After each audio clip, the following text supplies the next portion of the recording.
Hello, my name is John, coming to you from the wonderful state of North Carolina. For today's assignment, I have chosen to speak on the topic of Star Wars is more realistic than Star Trek. Now, I've always been a sci-fi nerd, and I was raised and I grew up with Star Wars and with Star Trek. So I was very delighted to find this topic on the topic list, and it is basically why I chose it. However, I disagree wholeheartedly with this thesis. In fact, I believe that Star Trek is more realistic than Star Wars for two reasons.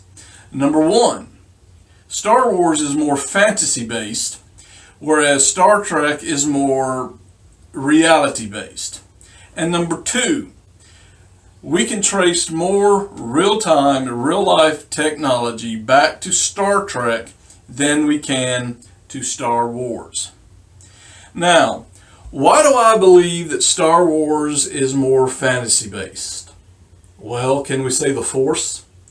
We had Jedi Knights, we had lightsabers, we had good versus evil, light versus dark, all elements of a good fantasy-based genre. We all know that Jedi Knights and the Force and lightsabers played a prominent role in all 8 movies now. So for that reason, I believe that Star Wars lands squarely in the fantasy genre. Now, on the other hand, Star Trek was more realistic and more based on the science fiction genre than fantasy. Now, granted, the writers and the producers would take a scientific premise or a scientific fact, and they would kind of embellish on it, and they would kind of stretch it to its furthest extreme. But when it came to writing, the actual writing of the episodes, Gene Roddenberry and his writing staff often looked to what was going on around them in society to draw upon for inspiration. One of the best examples that I can think of this is when Captain Kirk, or William Shatner, kissed Lieutenant Uhura, Nichelle Nicole. That was huge. A white man kissing a black woman on national television. It barely made it past the censors. We're talking the late 60s here. And Gene and his staff often did this. They often looked to what was going on in society and used this as inspiration for writing their episodes. Now on to my second reason.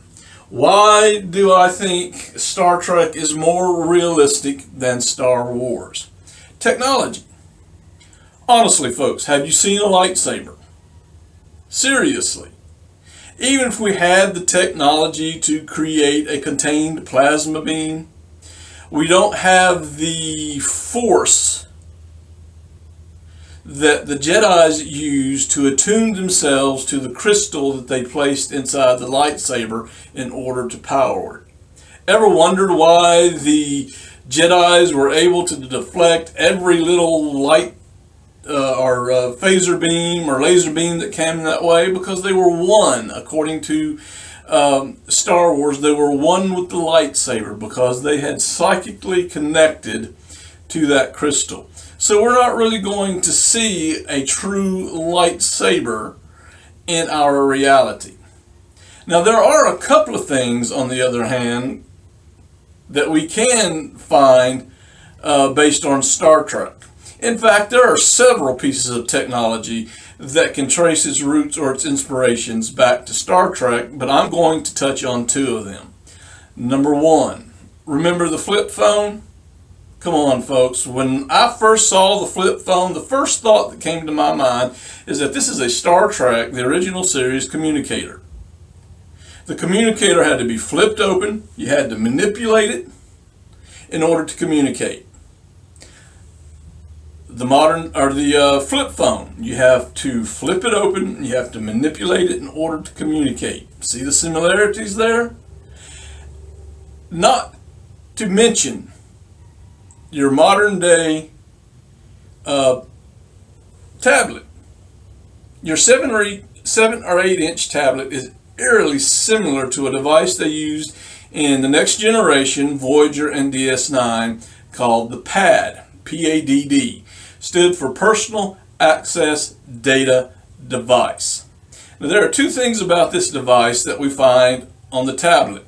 Number one, the device had internal storage. The PAD on the show had internal storage. So does the tablet. The PAD could connect to the base's or to the ship's computer. So can the tablet, in the sense that it can connect to your home computer and or the internet. So for these reasons, I feel strongly that Star Trek is much more realistic than Star Wars. Folks, thank you for listening and have a great day.